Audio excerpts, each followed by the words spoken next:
Daybreak in Edithvale Seaford Wetlands is magical.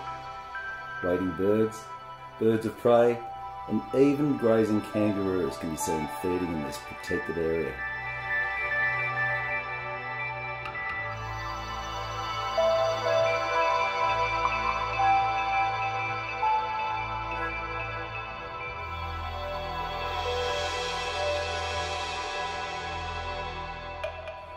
Let us imagine what it would have been like some 10,000 years ago. The land to the north and west of present-day Melbourne was still volcanically active. The eastern shores of Port Phillip Bay were vastly different than what we know them today. From Mordialloc to Frankston, the tides rose and fell far inland. The shoreline touched the southern boundary of Braeside Park, out as far as Carrum Downs, and back to the base of Oliver's Hill at Frankston.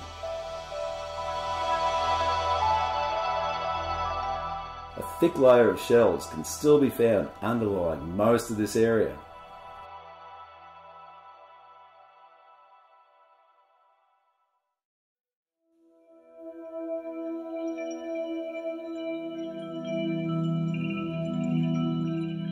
Around 7,000 years ago, a change took place that saw the sea recede to its present position. This all happened 2,000 years before the earliest Egyptian civilization developed.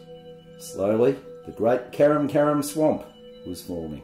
Storms created the great dunes, which now carry the railway and the Nepean Highway from Mordialloc to Frankston. Draining from as far afield as the Dandenongs and Cranbourne, a great freshwater lake formed. Two natural draining points occurred at Mordialloc to the north and Frankston to the south. The Boonerang tribe of Aboriginals inhabited the swamp, and their territory covered the Mornington Peninsula and the area around Western Port Bay. The swamp provided them with edible plants such as water ribbon tubers and yam daisies. Animals and fish were in abundance, as well as birds and eggs in the breeding season. Many shell middens and flint arrowheads have still been found throughout the district. White settlement was to change all this, birds and animals being killed to feed the fledgling village of Melbourne. Within a short time, farming too was encroaching on this fertile area, changing the vegetation and hydrology of the swamp.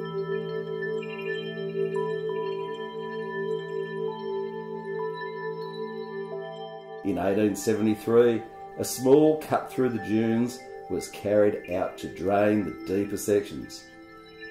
A wild storm flooded the area and washed out the cut to make Paterson River as we know it today. In more recent times, urban development has encroached even more on the wettest parts. Luckily, a small group of bird observers and conservationists had the foresight to save and protect the last vestiges of this once great swamp.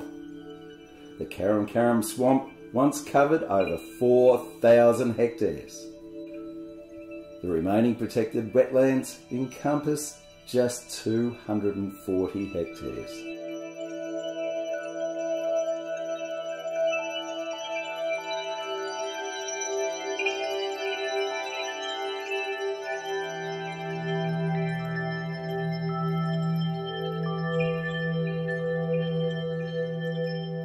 Nearly all the mammals have long since gone, but now a resident group of kangaroos has been introduced and are thriving in the enclosed boundaries of Edithvale South. The return of birdlife too has been nothing short of astounding, with over 130 different specimens recorded over a 2-year period. Many species are visitors from far off shores, coming from Japan and even northern Siberia on their annual migration to avoid the harsh northern winters. Distances of 8, 12 and even 17,000 kilometres are covered to reach our wetlands habitat where the birds continue to feed.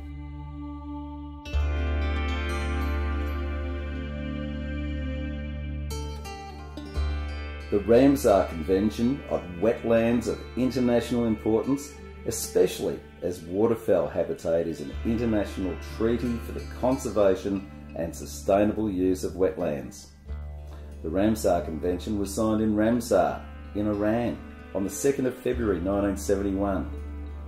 It aims to halt the worldwide loss of wetlands and to conserve, through wise use and management, those that remain. The Convention encourages member countries to nominate sites containing representative, rare or unique wetlands, or that are important for conserving biological diversity. Australia was one of the first countries to become a contracting party to the Convention and was designated the first Ramsar site, Kobu Peninsula, in 1974. The Edithvale Seaford Wetlands were listed on the 29th of August 2001 as Ramsar Site 1096, Australia's 11th site in recognition of their international importance and specifically because they are the last remaining examples of the Carrum Carrum swamp containing a variety of permanent and freshwater and saline wetlands. They support populations of the Australasian bittern, considered to be of state significance and threatened. They support more than 1% of the East Asian Australasian flyway population of sharp-tailed sandpipers of over 2,000 birds in up to 1 year in 3. They are also considered to be of exceptional significance as examples of cost-effective management of wetlands in urban setting to provide conservation benefits, manage stormwater and encourage environmental education and research. Between the dual carriageways of the Frankston Freeway at Seaford is a magnificent stand of red gums, up to 200 years old. Abutting Seaford North Primary School defiantly stands some very old red gums. Luckily, these are now incorporated into the Seaford Reserve. The development of the microscope in the late 16th century opened up a whole new world. Common pond water revealed a host of tiny life forms, much to the amazement of those early observers. A group of volunteers currently take water and mud samples to see what creatures the birds and insects are feeding on. Deep down, water scorpions, dragonfly nymphs, diving beetles, and various insect larvae are a few of the smaller inhabitants of this underwater Eden. Freshwater mussels, water snails and caddisfly larvae share the muddy bottom with worms, leeches and clam shrimps.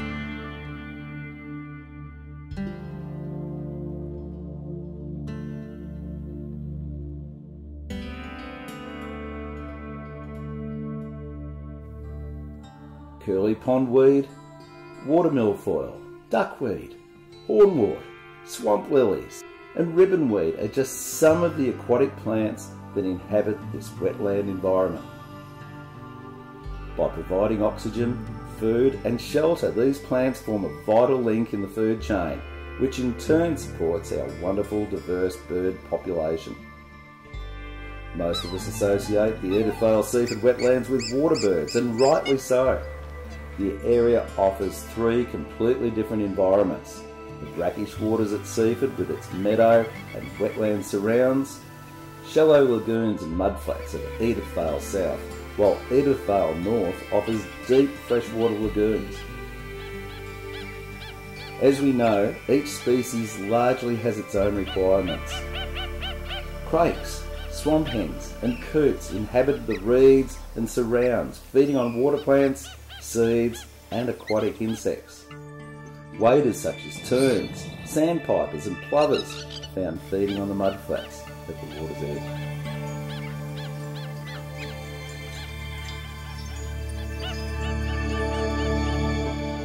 Herons, egrets and spoonbills prefer slightly deeper water, feeding on aquatic insects and small fish. Grebes, pelicans and cormorants, on the other hand, are more likely found fishing in the deeper lagoons. Swans and a variety of ducks are likely to be found in either location, though swans need shallow water when constructing nests. Some ducks nest in the grass reeds, others use hollow trees, or the nesting boxes provided by the friend.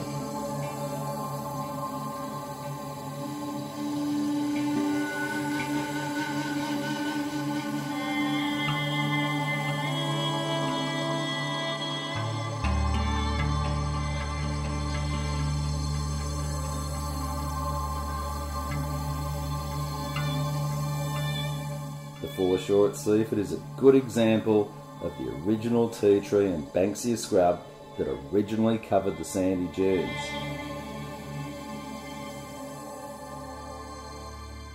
Fire too has long been a part of the Australian cycle. We can see from the burnt section at Armstrong's Road at Seaford how quickly nature heals the scars if free from human intervention. Many plant species found at Seaford are salt tolerant and therefore better suited to the brackish water found there. The sea rush, for example, is easily identified. A clump of tall, spiked stalks with a flower bubble at the top. They prefer the shallow marshland. The common reed, phragmite, is indigenous to the wetlands and prefers to grow in shallow ponds. Growing prolifically up to 2 metres high in spring and summer, it dies back in autumn. Although having a tendency to encroach on the open swampland, the dense reeds provide nesting sites and materials for many birds. Swans, swamp hens, reed warblers and crakes are just a few that are observed nesting and feeding amongst the reeds. At Edithvale, well-defined tracks dissect the reeds. They're used by kangaroos and lead between the water, their shelter and their grazing areas. Occasionally a fox can be spied using the same trails. The wetlands are not always wet. During the summer they dry out, allowing different types of vegetation to grow, seed and form corms that the birds rely on. These grasses and sedges die off when rain fills the swamp, creating rotting vegetation for various microorganisms and insects to feed on. The swans rely on the longer reeds in the centre of the swamp to build their bulky nests. Although there are a few birds when the swamp is dry, it's an important part of the wetland cycle. Mordialloc Creek between the Footbridge and Wells Road is worth a visit, as well as offering a short, pleasant walk. Many birds can be seen amongst the reeds and the bushes. To the south, Kennanock Creek shouldn't be missed. All but the lower sections are of interest. The creek can be viewed from its mainly picturesque foot and road bridges.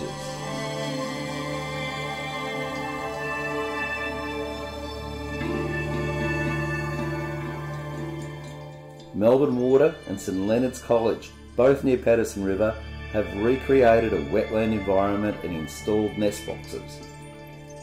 The Friends of Edithvale Seaford Wetlands are striving to return the remaining areas to some resemblance of their original state. We would like for you to share in this experience. Tree planting is a major activity.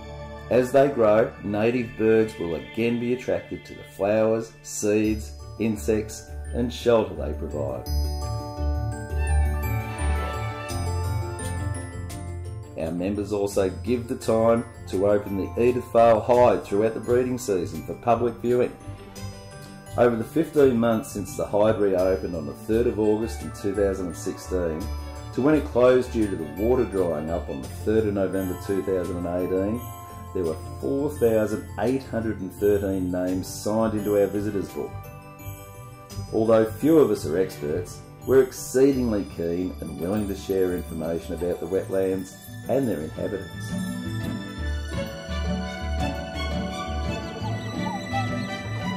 The roster involves 2 hours on duty at the Hyde or the Discovery Centre every month or so. Most members drop in regularly to follow the developing cycle from eggs to chicks to adults. In the past there have been some organised visits to Brayside Park, the Briars, Coolart and the Tutguruk Wetlands, to name a few.